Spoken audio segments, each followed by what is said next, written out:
அனைவருக்கும் வணக்கம். ஸ்ரீ ராம நவமி எந்த தேதியில் வருகின்றது, எப்படி வழிபாடு செய்ய வேண்டும், எந்த நேரத்தில் பூஜை செய்ய வேண்டும், எளிமையான முறையில் வழிபாடு எப்படி, எந்த மந்திரங்கள் சொல்ல வேண்டும் அப்படிங்கிறத இந்த பதிவில் பார்க்கலாம். ராம நவமி என்னைக்கு வருகின்றது அப்படின்னா புதன்கிழமை அன்று ஏப்ரல் மாதம் 17ஆம் தேதி 17/4/2024 புதன்கிழமை அன்று நமக்கு வருகின்றது.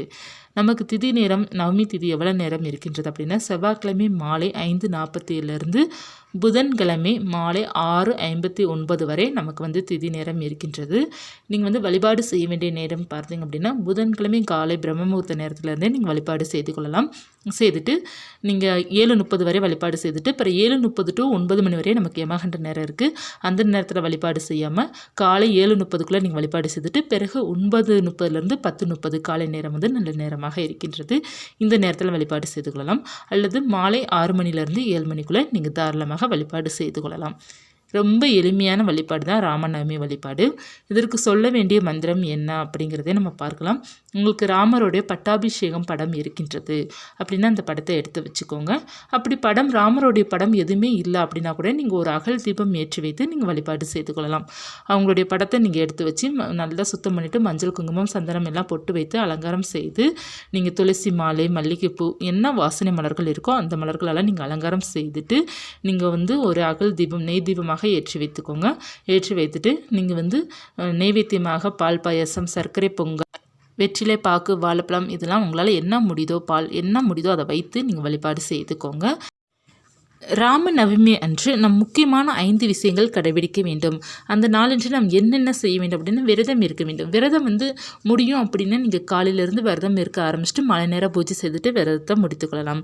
அதற்கப்புறம் ராமாயணம் பாராயணம் பண்ணணும். ராமாயண கதைகள் கேட்கணும். ராமாயணங்கள் படிக்கலாம். அந்த புக்ஸு நம்ம படிக்கலாம். அதற்கப்புறம் ராமநாம ஜெபம் ரொம்ப முக்கியம். மந்திரத்திலே பார்த்தீங்கன்னா உயர்ந்த மந்திரம் ராமநாம ஜெபம் தான். ஸ்ரீராம ஜெயம் அப்படிங்கிற நாமத்தை நீங்கள் 108 முறை சொல்லலாம், 1008 முறை சொல்லலாம், 1,00,000 முறை சொல்லலாம், எழுதலாம். எழுதி அதை மாலையாக கட்டி நீங்கள் ஆஞ்சநேயர் கோவிலுக்கு போனீங்க அப்படின்னா ஆஞ்சநேயருக்கு போடலாம். அப்படி இல்லை வீட்டில் இருக்கிற பட்டாபிஷேக படத்திற்கு நம்ம போடலாம். நினைத்த வேண்டுதல் நினைத்தபடியே நடக்கும். ரொம்ப அற்புதமான ராமநாம ஜெபம் நமக்கு மிராக்கள் கொடுக்கும். அந்த மந்திரத்தை சொல்லுங்கள். அதற்கப்புறம் ராமர் வழிபாடு ரொம்ப முக்கியம். அந்த நாள் என்று நமக்கு ராமநவமி ரொம்ப முக்கியமான வழிபாடு. ராமருடைய பட்டாபிஷேக படத்திற்கு வைத்து நம்ம வழிபாடு செய்வது ரொம்ப முக்கியம். அதற்கப்புறம் முக்கியமானது நம்ம தானம் செய்ய வேண்டும். அந்த நாள் விக்கிரகத்தையும் தானம் செய்யலாம், விசிறி தானமும் செய்யலாம் அப்படிங்கிறது சொல்லப்பட்டிருக்கு. இந்த முக்கியமான இந்த 5 அம்சங்களை நம்ம கடைபிடிப்பது ரொம்ப நல்லது. விரதம் இருப்பவர்கள் காலை நேரம் நீராடிட்டு நீங்கள் சுவாமிக்கு ஒரு தீபம் ஏற்றி வைத்துட்டு பால் பழங்கள் ஏதாவது எடுத்துக்கொள்ளலாம். இல்லை பட்டினியாக இருக்க முடியும் அப்படின்னா நீங்கள் பட்டினியாக இருந்து மாலை நேரம் பூஜை செய்துட்டு வழிபாடு செய்து கொள்ளலாம். அதற்கப்புறம் விரதம் இருக்க முடியாதவர்கள் நீங்கள் காலை நேரமோ அல்லது மாலை நேரமோ பூஜை மட்டும் செய்து கொள்ளலாம். செய்து உங்களால் முடிந்த அளவுக்கு நீங்கள் தானம் செய்து கொள்ளலாம். இல்லை எந்த தானம் செய்ய முடியல அப்படின்னா பறவைகளுக்காவது ஏதாவது ஒரு உணவு போட்டால் கூட நமக்கு போதும். முடிந்த அளவுக்கு செய்தால் போதும். ரொம்ப எளிமையான முறை தான். ஸ்ரீராம ஜெயம் அப்படிங்கிறத நீங்கள் 108 முறை எழுதலாம். அப்படி இல்லைன்னா சொல்லலாம். ராமாயண கதைகள் படிங்க. அப்படி இல்லைன்னா ராமாயணம் நமக்கு யூடியூப்பில் போட்டாலே வரும். அதை கொஞ்சம் நேரம் உட்கார்ந்து பாருங்கள். அந்த கதைகள் எல்லாத்தையும் பாருங்கள். அந்த கதைகளை கேளுங்க. ரொம்ப நல்லது.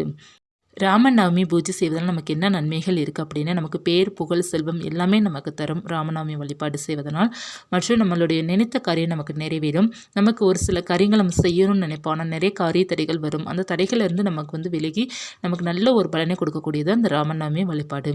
வெற்றியை கொடுக்கக்கூடியது. நம் படுகின்ற கஷ்டங்கள் அனைத்துமே தீர்த்து வைக்கக்கூடிய ஒரு அற்புதமான வழிபாடு தான் இந்த ராமநவமி வழிபாடு. இந்த வழிபாடு எளிமையான முறையில் செய்தாலும் நல்ல ஒரு பலன் உங்களுக்கு கிடைக்கும். அந்த நாளன்று நீங்கள் ராமஜெபம்லாம் சொல்லும்போது, அதாவது ஸ்ரீராமஜெயம் அப்படிங்கிறத சொல்லும்போது நீங்கள் பக்கத்தில் ஒரு மேட்டு போட்டு வச்சுக்கோங்க. ஏன்னா ஆஞ்சநேயர் வருவார் அப்படிங்கிறது ஐதீகம் இருக்கின்றது.